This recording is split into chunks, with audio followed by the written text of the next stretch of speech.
first jobs or careers.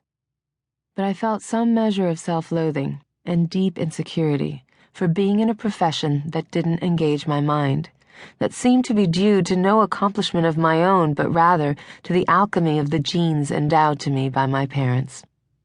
I wasn't feeling guilty or bothered enough, however, to do something about it until the flow of work slowed down. My schedule also made it easy for me to travel around the globe with Salman for awards, literary festivals, and red carpets, but it was unpredictable and work came in waves. It was hard to plan dinners with friends and then have to cancel them at the last minute because some shoot or modeling job came up.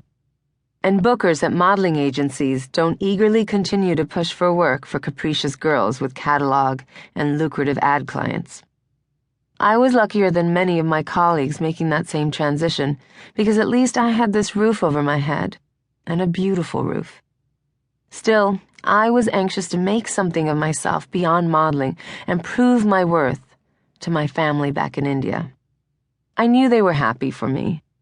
My modeling had brought me much financial success, and it also brought me home to them in India more often. But I'm not sure I would call what they felt about my work pride. The thing that gave me the most satisfaction was cooking. In my kitchen, I felt happy. I felt confident. Eventually, I got around to signing another contract with my publisher, who had been asking for a second cookbook for quite some time. That was right before my marriage to Salman. I had been tinkering with recipes for a few years, but my other writing always took me away, as did those intermittent auditions. I would stop everything I was doing to study my lines or finish an article on deadline. I also had, of course, to sit home on these occasions instead of accompanying my future husband to the many events he developed an appetite for attending. Salman's movements had been so extremely curtailed and limited by the fatwa and the entailed security issues that now that he was free, or freer, to go about his business, I found he was making up for lost time. Who could blame him? At first it was fun going to all those events. I met so many wonderful people I would have never had the occasion to come across. I was modeling, acting, writing, and now about to embark on getting another book published. I was also trying to develop another show on food. It became difficult to manage it all. When I was cooking, I felt the hours slip by. I was never so happy as when barefoot in the kitchen with my hands sticky and my hair smelling slightly of grease. My schedule was erratic and unpredictable. It was a bummer to stop what I was doing in the kitchen, shower, and go to auditions for a part that I knew I probably wouldn't get. I should have been happy to have the audition.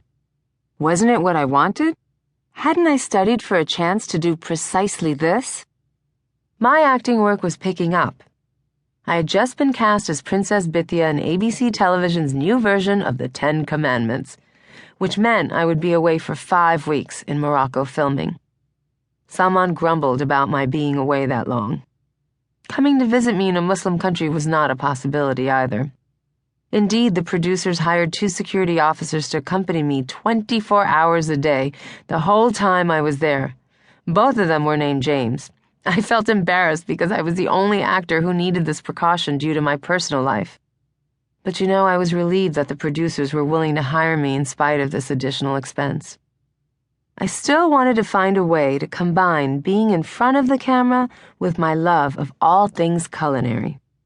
I wanted to do another show about food and culture. I'd loved doing Padma's Passport, but I didn't want to do another how-to show. I took to hosting Planet Food like a duck to water and found I was actually pretty good at it.